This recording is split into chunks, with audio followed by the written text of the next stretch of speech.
The Philadelphia 76ers, through the help of Daryl Morey, have managed to prove pretty much everybody wrong in regards to their treatment of the Ben Simmons situation, at least in regards to actually moving him. Some of the outside details, not necessarily the right move by them, but in terms of actually trading the guy, they could not have been more right, while so many of us could not have been more wrong. Pretty much from the moment it became evident that Ben Simmons was never going to suit up in a Sixers jersey again, pretty much everybody and their mother was immediately pressuring the Sixers to make as quick of a move as possible. And as time went on, with more and more reports of more and more rejected trades, fans just grew more and more impatient. But after holding out not just to the last day of the deadline, but the last 2 hours of the deadline, Daryl Morey actually proved to be entirely correct in his approach and his patience in regard to this situation. And now looking back, he made fools of us all. Let's talk about it.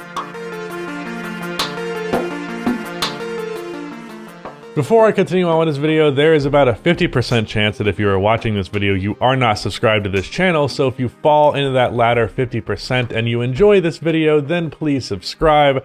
Also, drop a like on this video, it helps the video perform a lot better in YouTube's algorithm.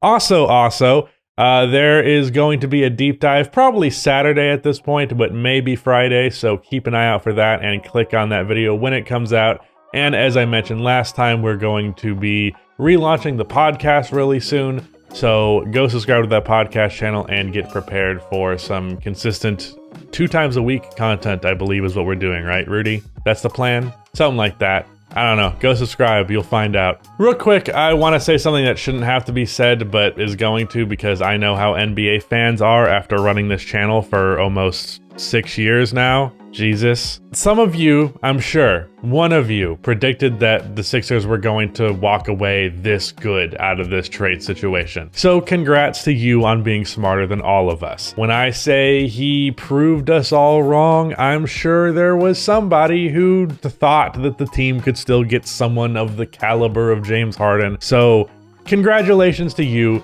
You're not better than any of us. I mean, maybe a little bit, but you don't have to tell us. Some of you were in favor of Daryl Morey's approach from the very beginning, and I can respect that, but I don't think many people saw him coming out as favorably as the Sixers ended up coming out of this situation. I know for a fact that a majority of the discourse every time I saw a rejected trade on my timeline was, what the fuck is Daryl Morey doing? This is a good trade, take the trade. Why do you keep drawing this out? For a very recent example, literally like a week before the Harden stuff came out, a Tyrese Halliburton, Buddy Hield, and Harrison Barnes for Ben Simmons and Tobias Harris trade was apparently rejected by the Sixers front office.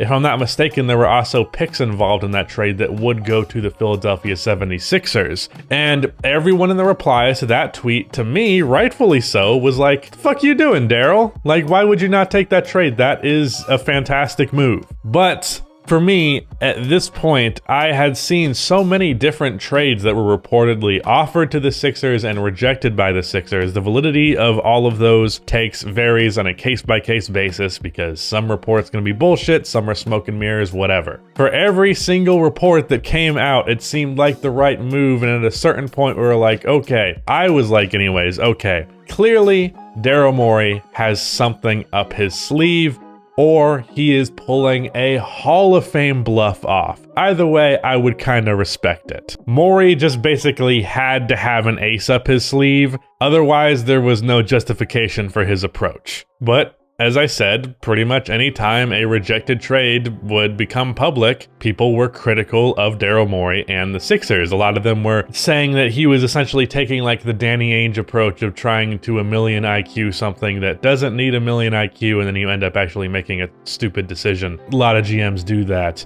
And it seemed like Daryl Morey was just passing on obvious things because he felt like he was smarter than everybody. Well, he actually was.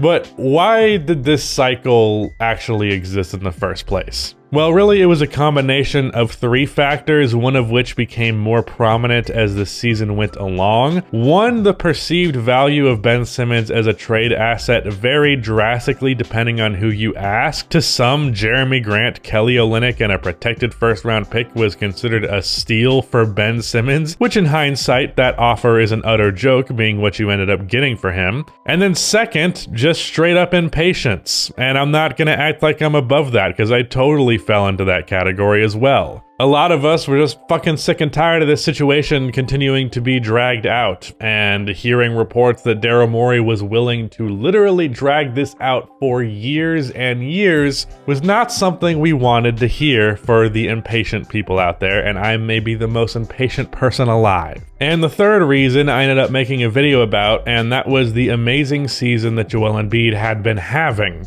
No one wanted to see Joel Embiid go out in the second round, or even worse, simply because he did not have the proper help that you could very easily get in a Ben Simmons trade. Seemed like you were just going to waste a year of him when you could actually give him the help right now because you have an asset that's not even going to play for you. But now here we stand. We did not get this situation drawn out years as was potentially on the table. Ben Simmons' value proved to be a lot more than Jeremy Grant's salary filler and a first-round pick, and Joel Embiid's prime year is not going to be wasted here because James Harden is going to be with the team to close the season. And the player that the Sixers got back in this deal just so happens to be the best fit with Joel Embiid that he's ever had, and probably the best player depending on where James Harden currently stands. So what is the takeaway here? Well, there's really 2 things to look at from 2 different perspectives. There is the fan perspective, and then like on the off chance you're watching this and you're an up and coming general manager. On the fan side of things, you really should not act as though you know more than guys working in front offices, or at least guys who have a positive track record.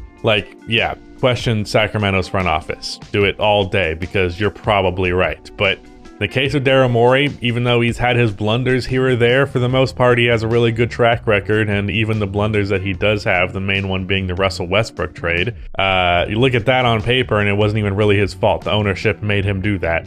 So Daryl Morey has a really good track record as a GM is my point. If it seems like a manager is passing up some obvious moves, the odds are he just knows something that you do not, and he has an ace up his sleeve, or there's just an actual logistical reason why that trade is being passed up that goes beyond what your tiny fan brain knows.